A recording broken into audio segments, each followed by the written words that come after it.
How goes it, everybody? This is Jason Zink coming at you again with another mini doc on the shooting of Straight Edge Kegger. If you've missed the other ones, that's fine. This one should be a little more entertaining because it's just about one horribly frustrating night on set. So this particular night on set, we filled with a lot of special effects. Our special effects guy was coming out from the West Coast, from LA, so we brought him in for the week, but he was really only there a few days on set.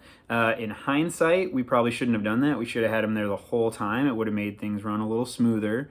But he focused, when he was in LA, he did a lot of setup and practice with the big effects. Like, he just... There's a throat slit in the movie that everybody who's seen it knows about. He spent a lot of time practicing that, sent us test shots and everything, so he was ready to go. But then some of the smaller stuff that we kind of took for granted and thought would be really simple, once we got to set, we found out those weren't so easy. So this was a pretty simple shot, or it should have been. You know, we just wanted to make it look like Brad was stabbing the dog mask in the neck. But what happened was it was very hot that night. It was very hot up in that room. We couldn't have air conditioning on because you'd hear it. So it got very hot, and it made it very difficult for the mold, the practical effects stuff to like stay on the neck, and it kept getting messed up, and he kept having to reapply, and it just looked worse and worse. So that was a really difficult thing to shoot around.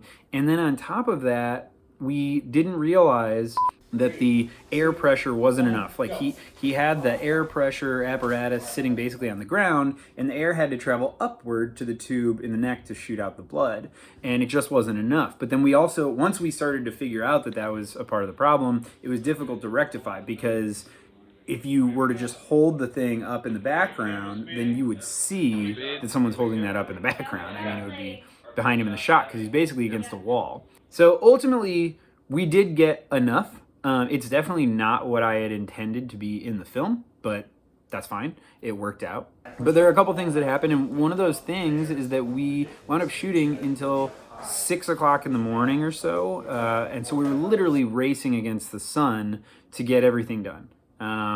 So as the sun was beginning to come up, we were like speeding up and going faster and faster. It made for a very hectic, very stressful, and frustrating night. Another 3 minutes. And no matter what happens, this is it for me. But if we got ice in, can't handle he's got a ice. We also had to do a head explosion, and when the head exploded, we were prepared with garbage bags in the background and stuff, but it was kind of lackluster the first time. And then the second time was almost perfect, but the mask starts falling off just a split second before the explosion happens. And so when we shot that, we really thought we got nothing. We thought, oh, we'll have to reshoot this again one day. But then when it came to editing, we just chopped. It's such a quick shot that it's like, if anyone notices that, you know, I owe them a Coke. I don't know. So speaking of editing, this is actually the most interesting thing to me about the entire scene. We had scheduled a shot of Corey stabbing the corkscrew into the dog mask's neck, and we never got it because we were so frustrated and it was so chaotic just trying to get the special effects coverage that we missed that simple shot. And then Corey doesn't live nearby either, so and then Warren, the actor, he had cut his hair, and so we just never got to reshoot it. And so I didn't know what to do. Like, it was really hard to find something to fix that. And what we did have was a shot of Corey removing the corkscrew from Warren's neck. And so what I did is I reversed the shot. If you watch it on its own, like a standalone shot, it seems pretty unnatural. But when you cut it into the movie in this like quick succession, nobody seems to notice. So that's good. But like I said, we were racing against the sun, and by the end of the night when we were tearing down, everyone was just exhausted, and I was so frustrated, and I really felt like that night maybe would need to be a lot of reshooting.